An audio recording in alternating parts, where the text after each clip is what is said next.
ሰላም ጤና ይስጥልኝ የተወደዳችሁ የሶሎዳ ሚዲያ አድማጭ ቤተሰቦቻችን እንዴት አላችሁ? ለዛሬ ነሐሴ 22 2018 ዓ.ም ዕለተ ረቡዕ ያዘጋጀናቸው አዳዲስ ትኩስና ወቅታዊ ሀገራዊ እንዲሁም ዓለም አቀፋዊ የዜና መረጃዎቻችን ይዘንላችሁ ቀርበናል።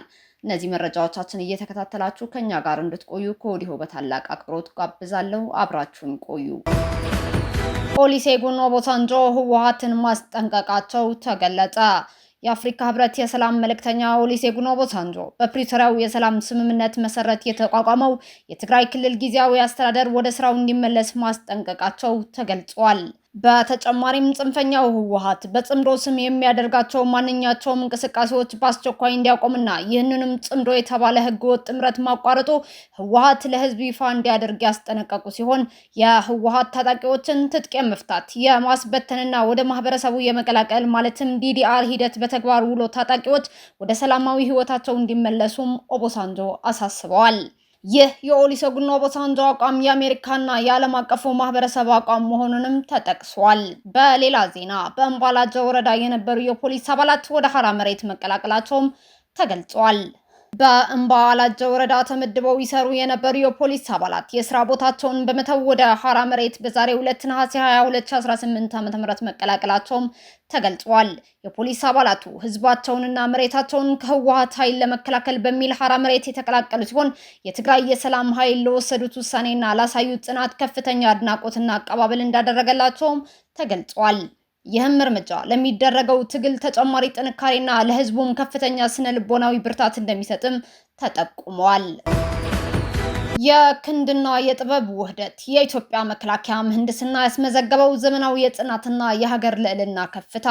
የኢትዮጵያ መከላከያ ሰራዊት በዘመናዊ የጦር ሳይንስና በከፍተኛ የወታደራዊ ምህንድስና ጥበብ በመታጠቅ የሀገራችንን ኢትዮጵያ ሉዓላዊነትና ብሔራዊ ክብር በማንኛውም ሁኔታ ለማስጠበቅ የሚያስችል የማይበገር ሀገራዊ አቋም መገንባቱን በግልጽ እያስመሰከረ ይገኛል። የኢትዮጵያን ጠላቶች አቅመቢስ የሚያደርገውና ስንታዊ ብልጫን የሚያረጋግጠው ይህ የላቀ ወታደራዊ ምህንድስና አቅም በሳይንሳዊ እውቀት የዳበረ የሰው ኃይል በማፍራት የጦር መሳሪያዎችንና የከባድ ወታደራዊ ተሽከርካሪዎችን ቴክኖሎጂ በሀገር በቀል መሐንዲሶች በማደስና በማዘመን አስገራሚ ስኬቶችን አስመዝግበዋል።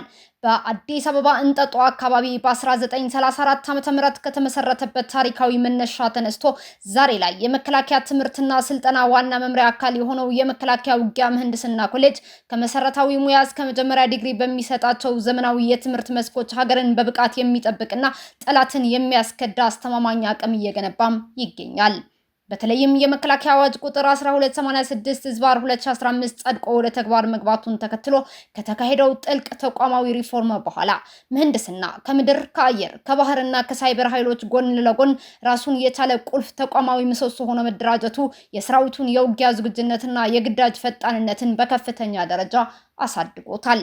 በቢሾፍቱ የመከላከያ ሎጂስቲክ ዋና መምሪያ የዝግጁነት ወርክሾፕ ማዕከል የቀደሙ ከባድ የጦር ተሽከርካሪዎች የሮኬትና የሚሳኤል ስርዓቶችን በሀገር በቀል እውቀትና ቴክኖሎጂ ታድሰው ወደ ሙሉ ውጊያ ዝግጁነት እንዲመለሱ መደረጉ የሀገር ውስጥ አቅምን በማጎልበት የጠላትን አላስፈላጊ ተስፋ የሚያከስምና ለውጭ ምንዛሬ የወጣ የነበረውን ከፍተኛ ሀብት የታደገ ታላቅ ድል ነው።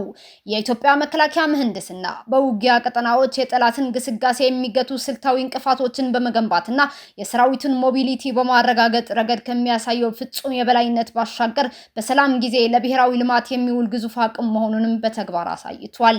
ለታላቁ የኢትዮጵያ ህዳሴ ግድብ ግንባታ የሚያስፈልጉ ከባድ ቁሳቁሶችን ለማጓጓዝ ይወሰድ የነበረውን የ14 ቀናት አድካሚ ጉዞ ወደ አንድ ቀን ዝቅ ያደረገው የ210 ኪሎ ሜትር የግልገል በለስና የአባይ ግድብ መንገድ ግንባታ ፕሮጀክት የተቋሙን ወደር የሌለው የጽናትና የብቃት ከፍታ የሚያረጋግጥ ነው። በተመሳሳይ መልኩ የሰራዊቱና አባላት የኑሮ ደረጃ፣ የመኖሪያ ቤት፣ የሕክምናና የደሞዝ ሁኔታ ያሻሸለው ዘመናዊ አደረጃጀት የጦር ኃይሎች ጠቅላይ አዛዥ ጠቅላይ ሚኒስትር ዶክተር አብይ አህመድ፣ የጦር ኃይሎች ጠቅላይ ኤታማዦር ሹም ፊልድ ማርሻል ብርሃኑ ጁላና ሌተናል ጀነራል ይመር ሞከንን እንደገለጹት ኢትዮጵያን በሰላም ጊዜ ለልማት፣ በፈተና ጊዜ ደግሞ ለድንገተኛ ክስተት የማትበገርና የጠላቶቿን ሴራ ሙሉ በሙሉ ማክሸፍ የምትችል ጽኑ ሀገር አድርጓታል።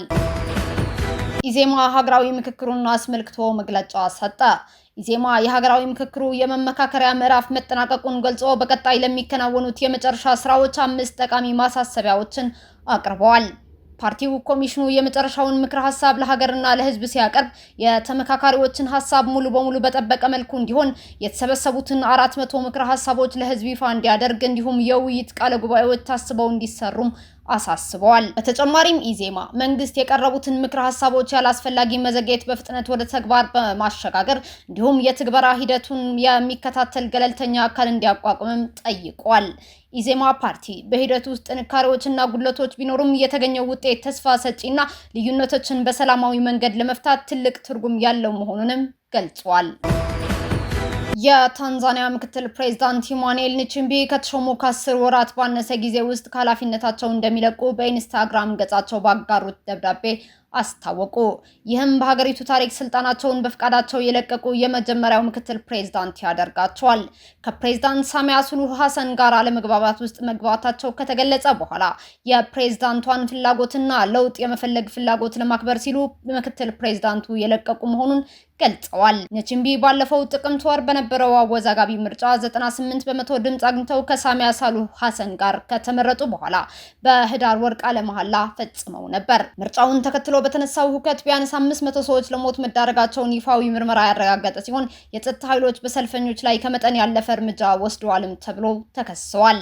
ባለፉት ሳምንታት ከፕሬዝዳንቷ ሳሚያ ሱሉሁ ሐሰን አስተዳደር ጋር አለመግባባታቸውን የሚያሳዩ አስተያየቶችን የሰጡት ምክትል ፕሬዝዳንቱ ንቺምቢ ታንዛኒያውያን ዲሞክራሲና የሰብአዊ መብቶችን ለማጠናከር እንደ አውሮፓውያን አቆጣጠር እስከ 2030 ለአዲስ ህገ መንግስት እንዲፋለሙ ጥሪ አቅርበው ነበር።